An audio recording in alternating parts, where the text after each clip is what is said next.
Imagine this. You're walking peacefully, sipping your chai, enjoying a good day, and then someone comes, says something rude, and your whole mood crashes. Just one sentence, just one look, and suddenly you're burning inside. But pause for a second. What if I told you the most powerful response is not a reaction, but a redirection? Friends, in life, people will hurt you. That's not a maybe, it's a certainty. Some do it unintentionally, others, sadly, very intentionally. But how you respond will shape not just your relationships, but your character, your peace, and your future. We live in a world where everyone's racing to give a comeback. Someone shouts, we shout louder. Someone disrespects us, we plan revenge. But the truth is, when someone hurts you, don't react instantly. Just do this. Pause, breathe, and respond consciously. Let me share a little story. A monk once asked his teacher, "How do I know when I've truly grown in wisdom?" The teacher smiled and said, "When someone insults you and you don't feel the need to prove them wrong." Wow, that hit me. Because isn't that what maturity really is? It's not about how sharp your tongue is. It's about how still your heart remains when chaos surrounds you. Life will give you many opportunities to react. But the wise ones, they learn to respond. So next time someone hurts you, before you react, take a pause, breathe, observe, and choose your response. You're not just preserving your peace, you're building your power. Let them throw words, you throw wisdom. Let them bring chaos, you bring calm. Let them try to shake you, you stand still like a mountain. Because when you master your reaction, you master your life. In a world where everything moves fast, messages flying in, tweets flying out, we've gotten used to instant responses. Someone criticizes us, we reply in seconds. Someone hurts our feelings, we send that angry message back. It's like life has become a tennis match. You hit, I hit back harder. But in this rush to react, we often forget to reflect. Think about this. Have you ever sent a text in anger only to regret it 5 minutes later? Or shouted at someone during a fight and felt guilty for days? That's the cost of reacting. Reaction is immediate, it's emotional, it's raw, but more often than that, it's reckless. Reflecting, on the other hand, is where wisdom lies. There's a story of a man who was walking in the forest and got bit by a snake. He screamed in pain, but instead of seeking help or treatment, he chased after the snake in anger, determined to punish it. He ran deeper and deeper into the forest, losing his way, getting more injured, more exhausted, until he collapsed. Now the question is, did the snake cause his downfall? Or was it his reaction to the snake? That's how many of us live.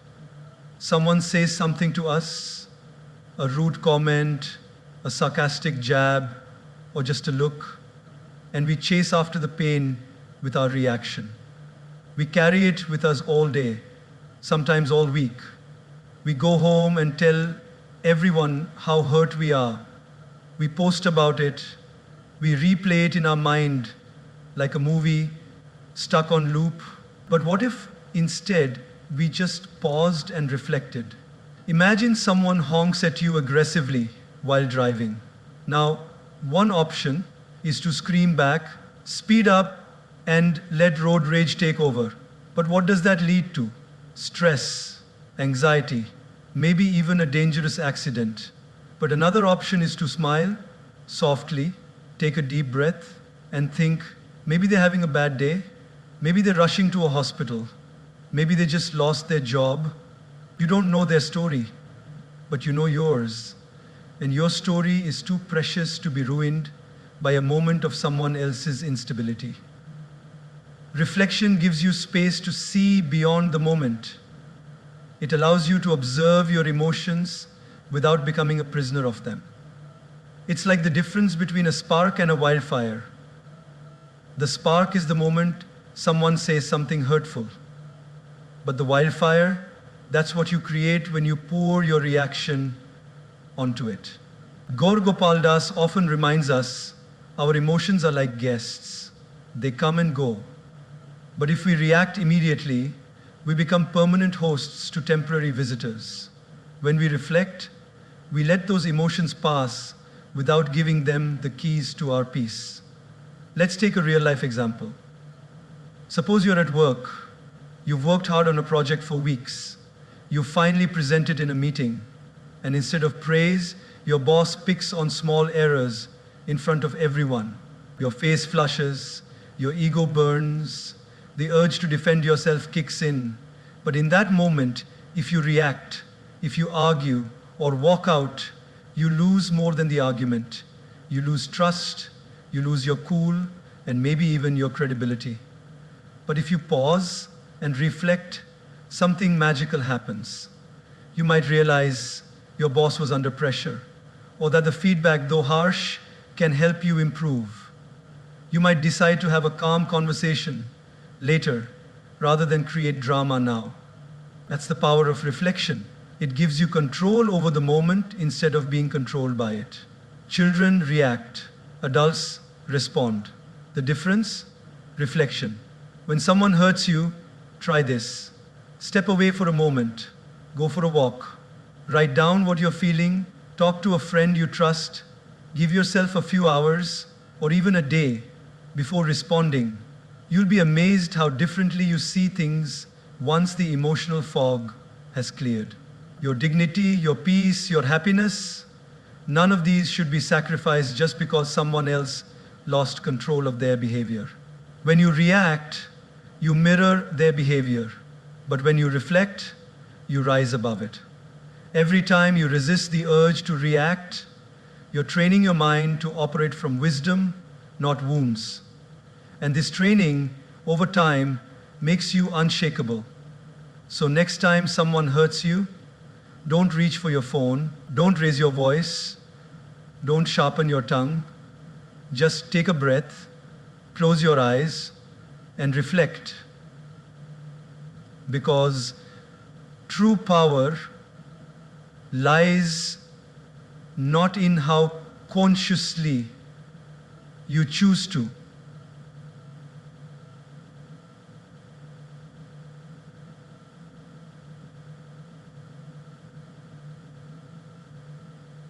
Don't raise your voice.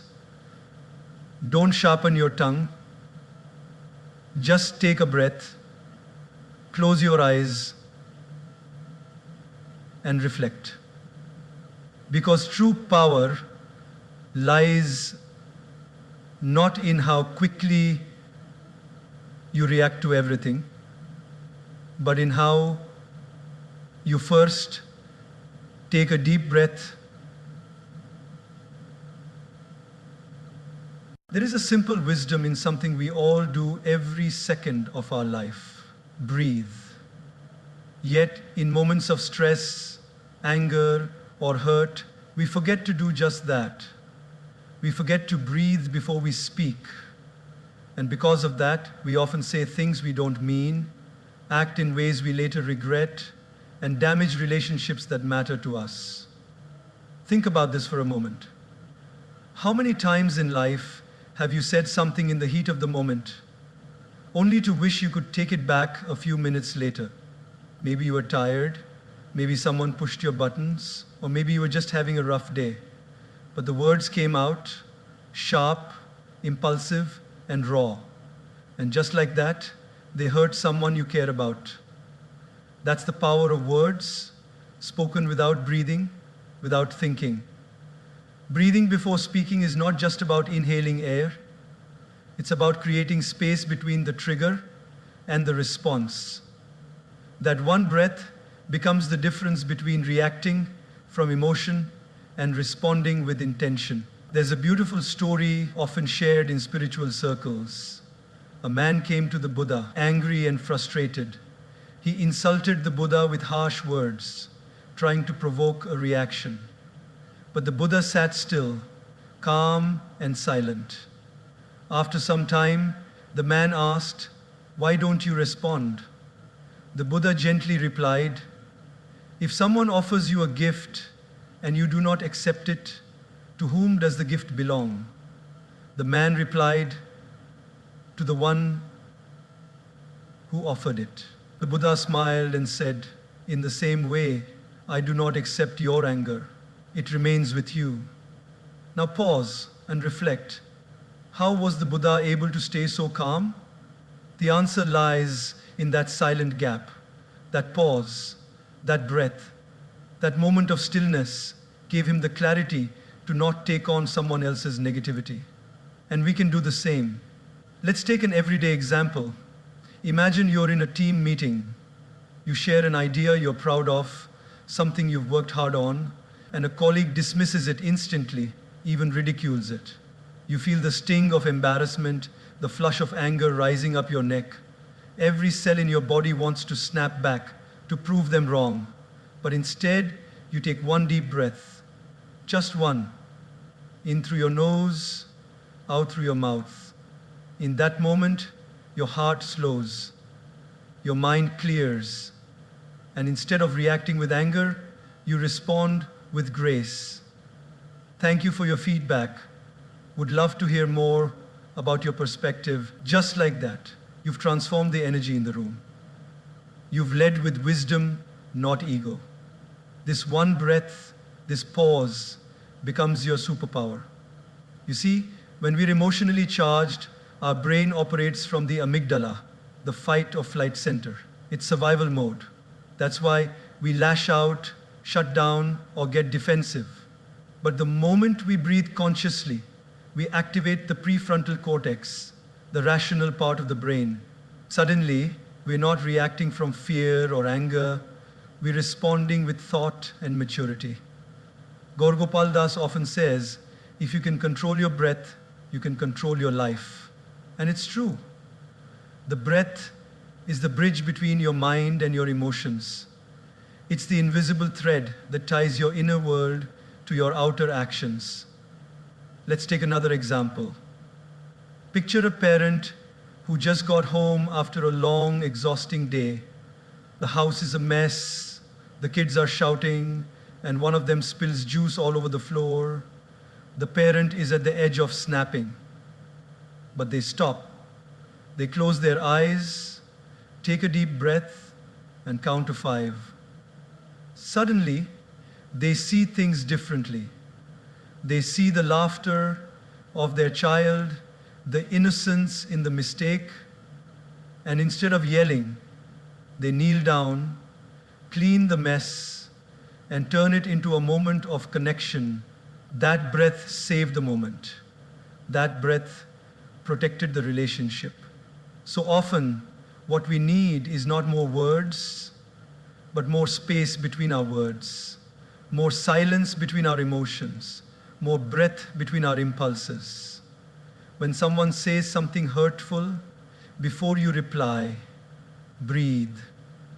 When life doesn't go your way, before you complain, breathe. That breath may seem small, even unnecessary, but in reality, it is everything.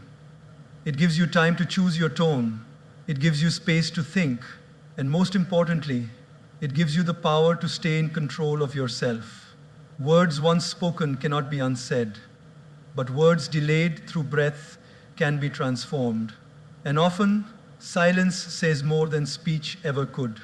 So let breathing become your daily practice. Before that meeting, take a breath. Before that tough conversation, take a breath. Before hitting send on that angry text, pause and breathe. You'll be amazed how much peace and power you find in just a few seconds of stillness. Because those who master their breath, master their emotions. And those who master their emotions master their lives.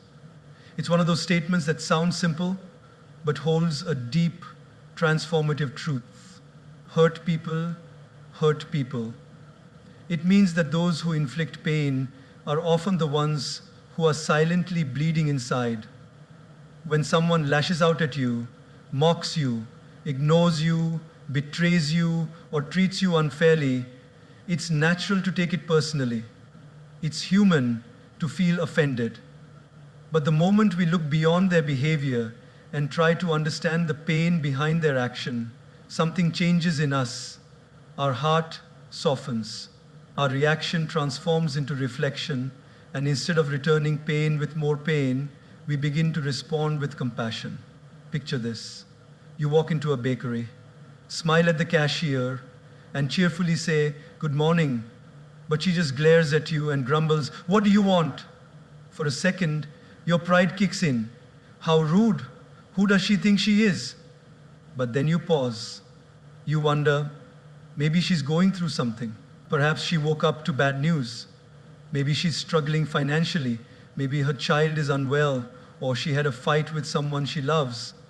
You don't know her story, but suddenly your story doesn't have to be affected by hers. So you smile and say, "Rough morning," and you see her eyes soften. That one moment of understanding changed the energy completely. This is what happens when we realize that people often project what they're going through. Many times we walk around wearing invisible wounds. A child who grows up unloved may become a teenager who bullies others in school. A man who has been betrayed may find it hard